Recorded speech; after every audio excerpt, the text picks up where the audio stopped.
1 year after his failed run at president, John Kasich is plotting his path to another, his third, for 2020. Y'all remember Kasich from the last campaign, as his party caved to Donald Trump. At the Republican debates, he was the one at the farthest end of the stage, television Siberia, flapping his arms and shaking his head while making a case for himself as the voice of reason. The debates were ridiculous, he told me recently over dinner at an Italian restaurant in Alexandria, Virginia. It was a one-line, "Let me see if I can get on the news tomorrow." It had been a long day, and Kasich was hoovering his spaghetti and clam sauce like a man who eats for fuel. I wasn't pitching myself. I was being myself. Earlier, Kasich had staked out his place in the Republican landscape. I think we need to be pro-environment. I think we need to be pro-immigrant. Of course, we need to protect our borders. I think we need to completely redo education. Every piece of education now is behind the times and 100 years old. Look, I loved Ronald Reagan. I met Ronald Reagan, but Reagan was then. Now we gotta move on. He came to his point. I have a right to define what it means to be a conservative and what it means to be a Republican. I think my definition is a lot better than what the other people are doing. In Kasich's view, the election of Trump and the complicity of party leaders represent a widespread abandonment of good American values, a momentary lapse of reason, he says, to quote Pink Floyd. A believing Christian, Kasich talks about his contrasting vision as a revival. He has a yearning to restore to American citizens the basic principles of caring, of love, of compassion, of connectedness, of a legacy. There has to be a fundamental change, in my opinion, with all of us. I'm willing to be part of that. I want my voice to be out there. I want it very, very much. Kasich is perhaps an unusual standard-bearer for the Trump resistance, with a complicated relationship to the Republican establishment in whose name he is now, functionally, crusading. He rose to prominence in Congress as a swaggering combatant during Newt Gingrich's revolution, and even having served as governor of Ohio since 2011, an established Republican if ever there was one, he still thinks of himself as an upstart outsider. I was in the Tea Party before there was a Tea Party, he boasted when he was running for governor. While his lack of deference has populist appeal, in theory, it is not so welcome among certain wealthy Republican donors. During the 2016 primaries, the unsurrendering Kasich outlasted every other contender but raised only $37 million. Jeb Bush, who dropped out 5 months before the convention, raised 4 times that much. "Why didn't I have more money?" he repeated to me, still somewhat bitter. Because people don't want to create a leader, they don't want to make a winner, they want to follow a winner. People say, "Do you want to run again?" all that other stuff. Well, how much money are you going to give me in person? Kasich is like a manic barkeep who talks too much but also makes some sense. Bill Paxton, a friend who served with him in Congress, describes his energy as that of a 12-year-old boy with a frog in his pocket. He can be hyper-focused and detail-oriented but also, by turns, impatient, cranky, and self-regarding. I met with Kasich over several days, in Columbus, Washington, D.C., and New York, in a whirlwind that, a year before the midterms, nonetheless felt very much like a campaign tour. In a green room at MSNBC, after critiquing the hairstyles of the male guests on set, he wondered aloud how I thought he looked. "Do I look youthful? What makes a person youthful?" he asked, before veering off into the semantic differences between weak and meek. It's an interesting time for a meditation on the varieties of political will. Kasich is not entirely alone in speaking out against his party's leader. Over recent months, a succession of Republicans have felt provoked or compelled to call out the president, most recently Senator Jeff Flake, who called Trump reckless, outrageous, and undignified from the Senate floor and seemed, at least to many liberals, to be bravely speaking for a silent coalition. 2 weeks earlier, Senator Bob Corker had called the White House an adult daycare center. But neither Corker or Flake is running for re-election. John McCain, who has also spoken out, is ill with cancer. Among those Republicans angling to retake the party from its current leader, it is Kasich who is the furthest ahead. He set himself up as a public enemy of Trump 2 full years ago, running an early campaign ad that compared the mogul to Hitler, and another, well after Trump had sewn up the nomination, that was aimed at convention delegates and that presented a fantasy land in which he, not Trump, was the nominee. Kasich, whose final term as governor ends in 2018, is still hawking that vision. He knows he faces a strategic imperative. He must dramatically expand his name recognition in this fallow period before the next race begins. "What I didn't fully appreciate," he writes in Two Paths, his account of the 2016 election that reads very much like a campaign book, "was how little known I was outside my home state of Ohio. It's not that I wasn't well known, I was learning. IWASNT known at all, and that would turn out to be a major strike against us. But Kasich 2020 is not just a media proposition. Kasich is a sitting governor exploring a run against a president of his own party, a starkly unusual circumstance. He retains a skeletal campaign staff, and they are helping him to think through his options should he run as a Republican in the primaries or as an independent in the general election. A primary run is plausible, strategists say, if Trump's approval ratings among Republicans fall below the high 70s, where they've been, and Democrats prevailed during the midterms, signaling a loosening of the stranglehold of the far-right base on the party. A third-party run is optimal if the majority candidates represent ideological extremes.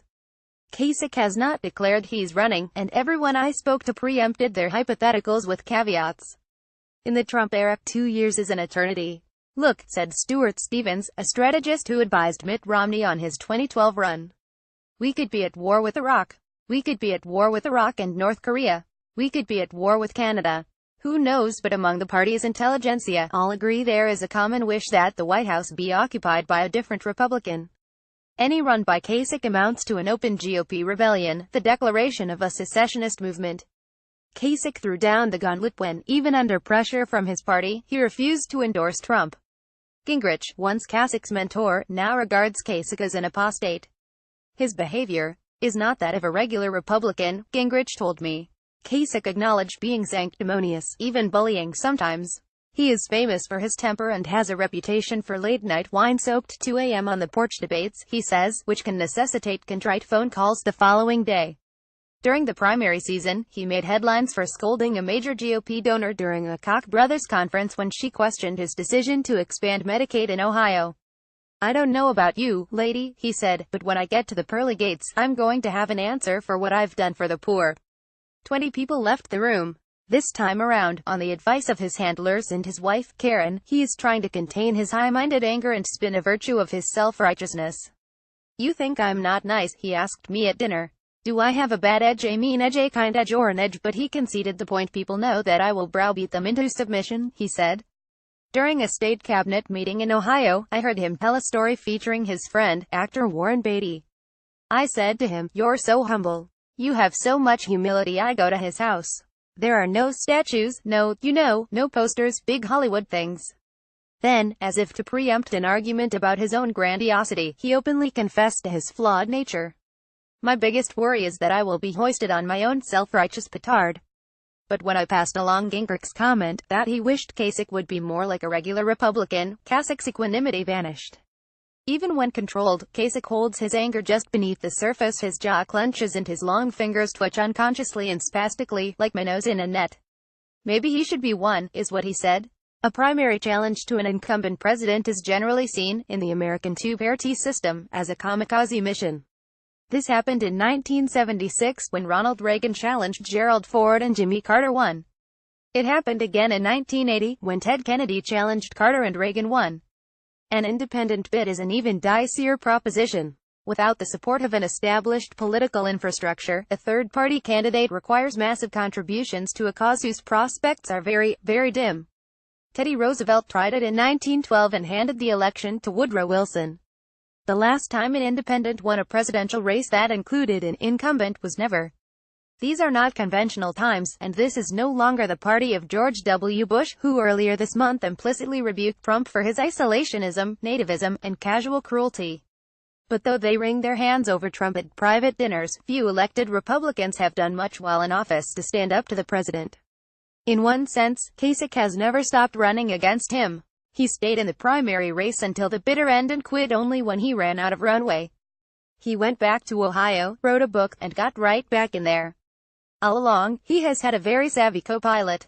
In 2015, he hired the Republican strategist John Weaver to lead his primary bid, and Weaver, most known for John McCain's 2 presidential runs and the campaign bus he named Straight Talk Express, has remained on the payroll ever since. Kasich talks to Weaver many times a day from his flip phone. Weaver is known for his bleak temperament, and he nurses what can only be described as an unrestrained loathing of Trump. On Twitter, where he seems to live, he won't use the word president in connection with Trump without deploying quotation marks. President, have you no shame, he wrote after Trump insulted the widow of a soldier slain in Niger. Chump president, he continued. Even by his no standards, disgusting. My biggest worry is that I will be hoisted on my own self-righteous petard. But Weaver has counseled Kasich not to follow his example and to keep his criticism to the policy realm. If he reacted like I do to everything that the president does, he wouldn't get anything done, he told me. He has chosen not to get into a character dispute with the president like Bob Corker did. I like Bob Corker, but he's voted with the president at every turn. The better tactic, Weaver believes, is for Kasich to embody the empathic, optimistic alternative to Trump. He's going to be a happy warrior about how to move forward, Weaver said. He's constantly counseling me to be on the sunny side of the street. In Kasich, Weaver sees parallels to McCain, and opportunities to become what McCain never would be. He comes across as real and unpackaged. He has experience governing and cares about policy. Even more than McCain, Weaver adds, Kasich is focused on the lives of his constituents. In 2016, Kasich held a series of town halls, and at one, in February, a college student from Georgia stood up and told Kasich his story. A close friend had committed suicide, and his parents had divorced, and then his father got laid off. Wearing a giant Kasich sticker on his hunting vest, he asked the candidate for a hug. Both wept. Kasich, whose own parents were killed by a drunk driver as they sat in their car in a Burger King parking lot, mounted the stage like an evangelical preacher. He said, "There are not enough people who are helping those who have no one to celebrate their victories, and we don't have enough people that sit down and cry with that young man. Don't you see? That's what it's about. The town halls were so intimate that you felt you were at a scene you shouldn't be at," Weaver says. He believes authenticity goes a long way with voters and that they will be forgiving of a candidate who is transparent about his failings and learns from his mistakes. Which may be why Kasich's stump speeches now include refrains like "I'm flawed," "I'm fallen," and "I'm a hypocrite." But voters want to hear about policy, too, and, at the moment, Kasich says he is staying in the middle lane. "I got to make the Tea Party happy," he asked rhetorically during one of our conversations. "I got to make the left wing happy. I don't look at it that way. I got a message that I think I can sell to anybody." His positions on healthcare are a case in point. Kasich talks a lot about expanding Medicaid in Ohio, a move that automatically disqualified him from the White House in the minds of the right's hardliners, for it implied an endorsement of Obamacare, the mechanism through which he was able to obtain that money and the disavowal of which had become the litmus test for true allegiance to the GOP. Fellow conservatives in Ohio dubbed him a rhino, Republican in name only, and earlier this year Mike Pence attacked him for it, too. But as governor, necessity prevailed over ideology. With a runaway drug problem in Ohio and rising ER visits and a growing elderly population, Kasich knew he could find a million uses for the money. When you become a governor, you take on a whole different role than if you're someone just living on Mars. "It was not even a thing I had to think about," he said. In Ohio, nearly 700,000 people have received Medicaid expansion money, mostly for drug treatment and mental health. And in late August, as the Republican effort to repeal the Affordable Care Act reared its head for the second time, Kasich, together with John Hickenlooper, the Democratic governor of Colorado, released their plan to stabilize the health insurance markets and preserve, at least temporarily, the ACA. In stark contrast to the blunt and hurried proposals by federal lawmakers, the Kasich-Hickenlooper plan was notable for its weediness. In a concession to the left, the plan expressed support for the individual mandate, a heresy in the Republican Congress. In a concession to the right, it insisted on making the waiver process more efficient and accessible. The Alexander Murray Obamacare fix circulating in Congress uses a similar approach. When reports circulated that Kasich and Hickenlooper were planning a joint run for the White House, Kasich beat them back, protesting with a twinkle that "no one can pronounce his name rhymes with basic and Hickenlooper's won't fit on a bumper sticker." Practically speaking, moderate is a winning stance only if Kasich runs as an independent against candidates who represent the furthest, most motivated flanks of their parties, Trump on the right and someone like Bernie Sanders or Elizabeth Warren on the left. Then the whole vast center is up for grabs. And even in that case, the first thing you're going to have to do is have a very significant legal budget to get on the ballot and then figure out how to get $100 to $150 million to run a general election campaign, says Tom Rath, who served in Kasich's New Hampshire operation last time around. A centrist approach doesn't work if Kasich needs to win over the Republican primary voters who continue to be Trump's hardcore fans. And it doesn't work if the Democrats put up another centrist like Joe Biden, who has Kasich's blue-collar authenticity, but with more charisma, more star power, whiter teeth, and a lot more name recognition. When I mentioned Biden, Kasich lit up, an insight into how he sees his position in the political marketplace and the challenge he faces building a coalition powerful enough to oppose the base within his own party. Biden, he told me, is very effective. He's an old lunchbucket Democrat. He's a day at the mill and a shot and a beer, and we're going to give everybody a chance. You may be struggling, and it costs too much for your kids to go to college, but your kids are going to be something. I don't know if the party wants it, because they're so far left now, dominated by a handful of elites that drive them harder and harder left. If you're a Democrat and you want to win, you have to figure out how to go around those gatekeepers. One of the things Kasich likes best about governing is the chance it gives him to play a Lone Ranger.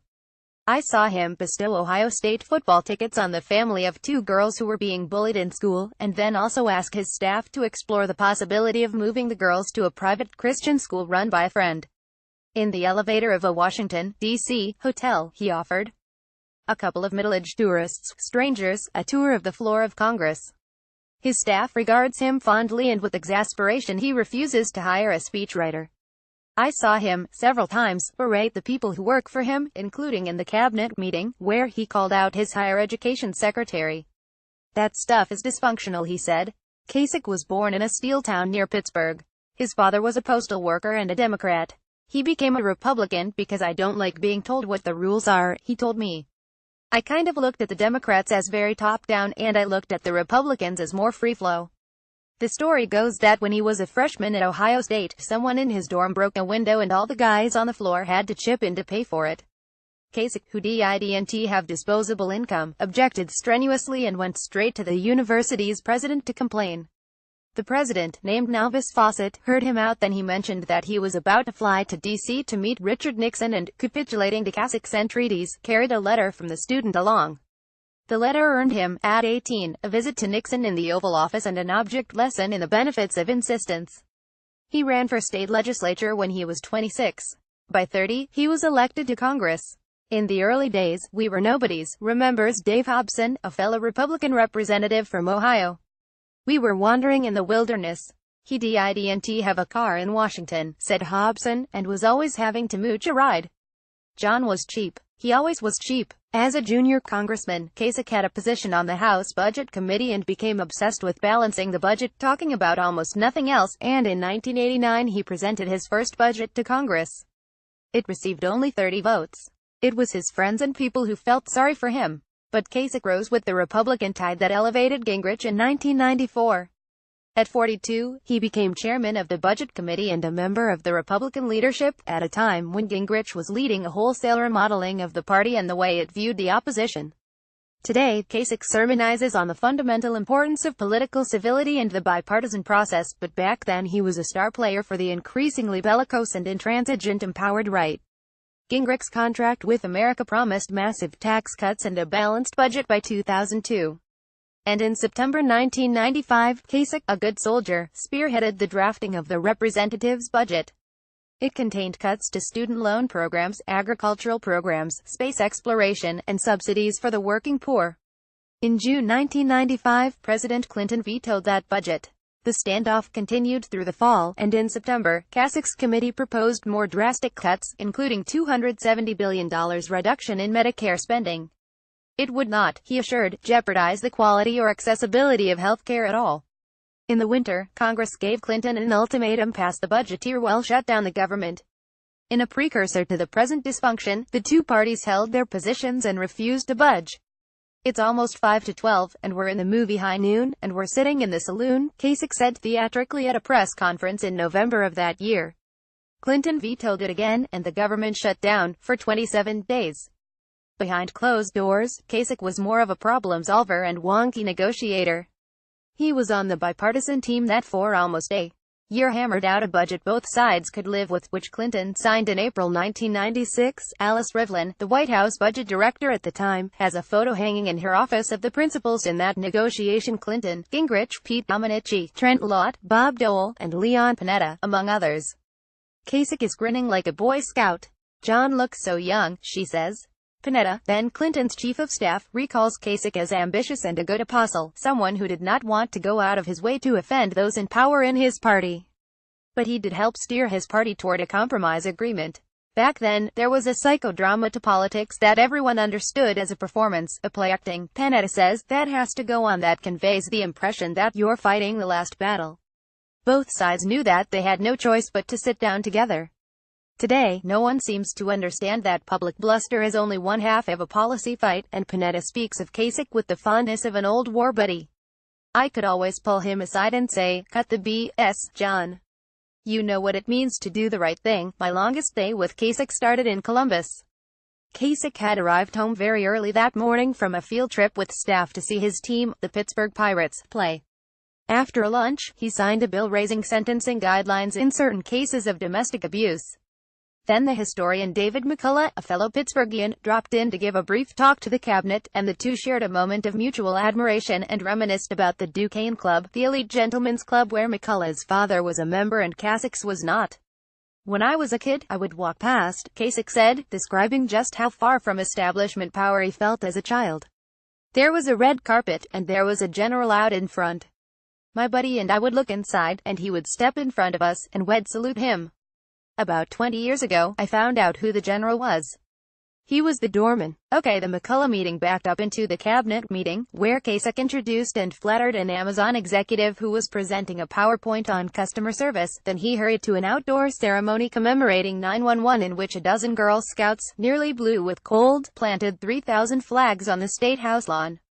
In the meantime, all the State House speakers in the country had assembled for cocktails, and before assuming the podium to make his remarks, a standard speech about governing from the middle, Kasich got into a tussle with Robin Vos, the Republican speaker from Wisconsin, who amicably approached the governor and then swore at him for adding his name to a Supreme Court brief opposing Republican gerrymandering in Wisconsin. They had a heated exchange in which Vos accused Kasich of betraying his party. Vos did not respond to requests for comment. The governor was due to fly to Washington later that night so he could flog his Joe and healthcare plan the next day, the same day that Republican senators, this time Lindsey Graham and Bill Cassidy, were trying once more to eviscerate the ACA. Here was Kasich at his most political, talking to Weaver on the phone fielding a call from Rick Santorum, who was urging him to support the Republican plan, playing phone tag with Chris Christie and counting votes from the front seat of the car. Kasich's healthcare guy assured his boss that Graham Cassidy was dead, or at least on life support, and then all of a sudden it wasn't again. And in the midst of all this, Kasich had a fight with his wife. One of his twin daughters had a school project due the next day, an interview with him, in fact, and he hadn't had time to answer the questions. "You have to make time," his wife had said. This seemed to rattle him most of all. On the flight east, I was pressing him to reflect on Trump, in particular, on the Republican Party's own historic role and, by implication, his personal responsibility in enabling Trump's rise. Kasich wouldn't budge. "He's just a manifestation," Kasich said, "of what's been happening for a long time. That's what I think. This has been a long journey down this road. Judge Bork, John Tower, Bill Clinton, Newt Gingrich, Tom Foley, Jim Wright. I mean, come on. These were things that brought out the worst in people. Brought up controversy and a dividing of the political system. It's easy to see the tactical necessity of keeping to the high road, though, then again, maybe not. If these really are unprecedented times, and Trump an unprecedented disaster, then why does the Republican Party continue to insist on caution? If Kasich really is a man of conscience, then why doesn't he say what he thinks we're missing? A sense of outrage about how far we've diminished the dignity of the presidency. And how far we've gone in the failure to acknowledge the responsibility that elected officials have to govern, said Panetta. I think Kasich has probably come as close as any Republican, but at some point it's the Republican willing to really acknowledge how bad things have gotten and how much of a tragedy Donald Trump is to our way of governing who's going to be able to break through politically. Kasich, when pushed on this, demurred. "I'm not going to stand on this stage and set myself on fire," he told me. He added, "I have no reason at all to suspect corruption or criminal activity." Over dinner, Kasich acknowledged that he did try to take on Trump during the primaries. He defended the Iran nuclear deal. He said you couldn't kick all the Muslims out of the country. Trump voters booed him, he said. There was no space for even reasonable disagreement. I didn't say anything that was, like, rip their heads off, because when you're a governor, you can't say crazy stuff because you actually have to be a governor. Then Kasich's Ohio communications guy, a slim, affable man named Jim Lynch, interjected with some governing business, mentioning that had spoken to the organizers of the Ohio State Fair. Apparently the governor had expressed his displeasure at the bands playing there. He was interested in headliners who would reliably turn a profit. Everybody will come to see the Beach Boys. Everybody. Young, old, rich, poor, everybody. Lynch wanted to raise the question of whose job it would be, going forward, to pick the bands, and Kasich cut him off. He didn't want Lynch or some liaison picking bands. Well, go get the bands, he said. Let's get Queen. I interrupted. But Freddie Mercury is dead. What's his name? Adam Lambert is playing Freddie Mercury, Kasich said. Lambert, an American Idol contestant, has become the frontman for a new iteration of the glam rock band. He's doing great. As a younger man, Kasich had a reputation for loving rock and roll, and, at 39, even once tried to linger on the stage at a Grateful Dead concert. He was removed by security. I asked him what music he's listening to. Why do you want to get me into that stuff now, he asked. I like music. I'm just not going to go down that path and be Mr. Cool. My music's appropriate. Okay, people think that because of the music I listen to, it must be from my daughters. They're wrong. I'm interested in your daughter's music, I said. My wife and my daughter just went to see Lady Gaga. I do like Lady Gaga. I think she's fantastic. But I'm a bit more into, I like Bieber. Okay, in speeches, Kasich likes to talk about what he's done for Ohio. He cut the budget deficit by $8 billion, a figure disputed by some, and raised the surplus to $2 billion. He says he's created 400,000 jobs. Still, under Kasich, Ohioans, like so many in the industrial Midwest, are suffering. Ohio has one of the highest drug-related death rates in the country. Overdose deaths rose by a third to 4,000 last year. Job growth is lagging behind the national average, and wages are, too. College is costly, immigration and diversity are low, and infant mortality is 24% higher than the national rate. Certain of his innovations, taken from the conservative playbook, have had dubious effects. Kasich is a strong proponent of charter schools and for-profit prisons, but he presides over a public education system that dropped in Education Week's national rankings from 5th place in 2010 to 22nd in 2016. In 2011, Kasich endorsed the gutting of government unions, though it later failed a ballot referendum, and last year he signed a bill into law that bans all abortions after 20 weeks, and then boasted that he didn't sign the law that banned abortion after an audible fetal heartbeat. His is, in fact, a rather conventional conservative resume. That he is able to market himself as a moderate signals just how moderate the right has become. And that he is able to market himself as a bomb-throwing outsider signals just how fully the party has thus far lined up behind its bomb-thrower in chief. But on the flight from Columbus to Washington, D.C., Kasich didn't really want to talk about policy. Everybody ought to just take a chill pill, he said later about abortion, adding that his wife is pro-choice and we don't sit around arguing about this. He didn't want to talk about politics. He didn't want to talk about who was responsible for the rise of Trump, or what Trump means for American history, or the risk Trump presents to our constitutional protections. That's all small ball, he said to me. The Trump thing is not what bothers me, Kasich added. What bothers me is when people across our society begin to say, values don't matter. Or, I don't believe in God. That's what bothers me. It's depth. Kasich joined St. Augustine, a 6-year-old Anglican church in Westerville, Ohio, because he's friendly with the pastor. The Anglican Church in North America broke away from the Episcopal denomination over the question of same-sex marriage in 1996. Kasich voted against gay marriage and for the Defense of Marriage Act. It's not like I go to church and fall into some frozen state somewhere, or I raise my hands or roll around in the aisles. I go to church for 2 reasons. One is to say thank you for my blessings. And 2 is because, as one minister told me, you showing up in church is good for the other people because you're a big shot. You know, Kasich likes to read Christian authors, and if he likes what they have to say, he calls them up. I just called up the guy who runs Duke Divinity School and had a 1-hour conversation. That's how I do things. What Kasich really wants to talk about is his belief that for the nation to heal itself, individual Americans must reclaim a higher sense of interconnectedness and personal responsibility, which has been lost in the pursuit of profits and celebrity. He is moved by the example of the Kardashians, who put up $500,000 to help the people of Houston after Hurricane Harvey. And he is moved that a golfer named Stacey Lewis, who hadn't won a tournament in 3 years, promised to give all her winnings to Houston, too, and then after she won, one of her sponsors doubled the sum. These little acts of good and kindness, they matter. They make the world turn a little differently. Lawmakers, we have our place. Should you just bring back the days of the robber barons? Of course not. But we're not going to fix all the things that ail us by writing a law. If Donald Trump all of a sudden were not president, do you think everything would be great? Do you think all our problems would be fixed? I don't think so. He's like a steamroller when he gets going, and he shrugged me off when I suggested that enacting laws might be useful to protect people whose civil rights are endangered under Trump. You want to wave a wand and make it go away. It's like, if you get to be fat, you didn't get to be fat overnight, and you won't get skinny overnight. You got fat over a period of time of doing things that are unhealthy. It doesn't get fixed overnight. That's what's so frustrating to people who yearn for a better situation, and that's why when I say there's no magic to it, this really bothers some people. What does the Jewish tradition say? It says, repair the world.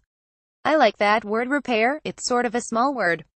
Repair. I'm going to repair my car. I'm going to repair my socks. I'm going to repair my house. You're not capable of anything beyond repair. None of us are, he said. Raising a good kid, doing a good job, being a good person, that should be enough.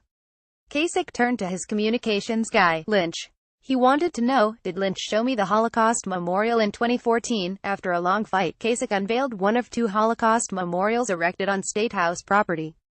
He was moved to do so after hearing a 77-year-old woman from Canton describe her escape from Lithuania, hiding in a dresser drawer as a 6-year-old girl while soldiers' dogs tried to sniff her out. Kasich's own daughters, Reese and Emma, were 11 at the time. It was at a local Holocaust remembrance event, and when Kasich took his turn at the podium, he said that the state of Ohio hadn't done enough to remember man's inhumanity to man. On the spot, he proposed an homage to rectify that oversight.